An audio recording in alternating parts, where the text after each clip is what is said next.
गुलाब जस्तो फुल्ने हुन्छ र यो चाहिँ सधैँ हुन्छ। राम्रोसँग स्याहार गर्नुभयो भने ल आजको मेरो भ्लगमा चाहिँ हेरी यस्तो सिन्का मकै भुट्ने सिन्का जस्तो बनाएर यस्तो राम्रो फुल्ने लेजेन्थस फुलको लागि चाहिँ 8 दिने एउटा झिक्रा बनाउनु गइरहेको छन्। र अब तपाईँहरूलाई पनि लेजेन्थस फुल मनपर्छ कि पर्दैन कमेन्ट गर्नुहोस्। हामीले चाहिँ यस्तो यस्तो सिन्का बनाएर टक्क लाएर यो फुलेको फुल हुन्छ नि फुलेको लेजेन्थस फुललाई चाहिँ यहाँ यसरी गाडेर यसरी 8 दिने सिन्का बनाउन लागिरहेको छ है आजको काम चाहिँ।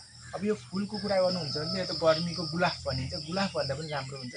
अब अहिले तपाईँलाई म गाडेको देखाउँछु। अहिले चाहिँ मैले सिन्का बनाउने तयारी गर्दैछु। यस्तो यस्तो मकै भुट्ने है यस्तो राम्रो छ। यो चाहिन्छ भने आउनु होला। सिन्का बनाउनु चाहिँ बाँसको एकदम राम्रो यसरी यस्तो गरेर यस्तो गर्ने। यो बाँसको चाहिँ एकदम बलियो सिन्का बनाउने काम भइरहेको छ।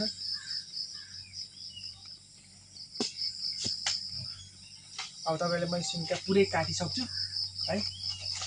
लगभग हामीलाई 200 पिस जति चाहिन्छ यस्तो। अहिले चाहिँ म कति 30-40 पिस भए रहेछ।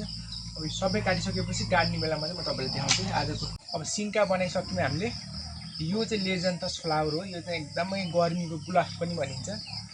हेर्दा गुलाफको जस्तै सेप देखिने र बोट पनि यसो बोट हेर्दाखेरि चाहिँ बकुल्लाको जस्तो देखिन्छ भने फुल हेर्नुहुन्छ भने गुलाफकै फुल हो यो है। कस्तो राम्रो सेपमा आउँछ।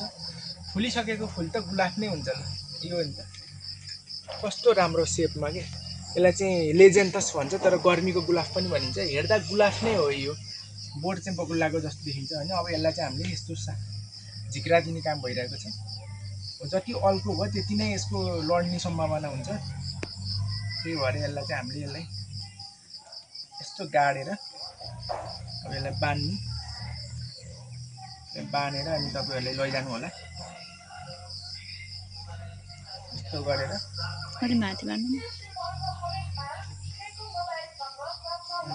यसरी बानिदिएपछि यो केही पनि हुँदैन।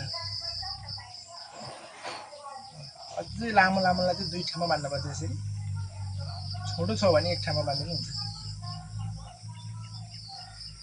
अब यसरी बानिसकेपछि तपाईँले आफ्नो घरमा जता लगाएर फालिदिए पनि यो फुल केही हुँदैन।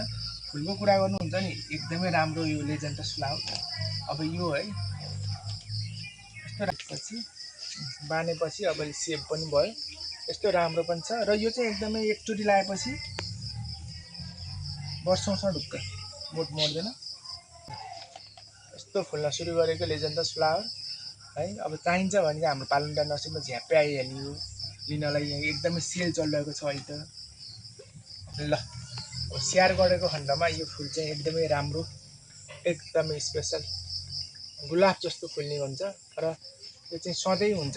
राम्रोसँग स्याहार गर्नुभयो भने घाम पानीबाट जोगाउनु भयो भने पानी सधैँ हाल्नुभयो भने अनि त्यसपछि सुक्खा हुन दिनु भएन भने यो चाहिँ 1 वर्ष लगाएपछि 3-4 वर्षसम्म यो फुलिराख्छ है। यो एकदम राम्रो। आजको भ्लग कस्तो लाग्यो। अब छोटो मिठो यस्तो फुलहरूको भ्लग लिएर आउनेछु। अब अर्को भ्लगमा भेटौँला है ल। हेर्नुहोस्।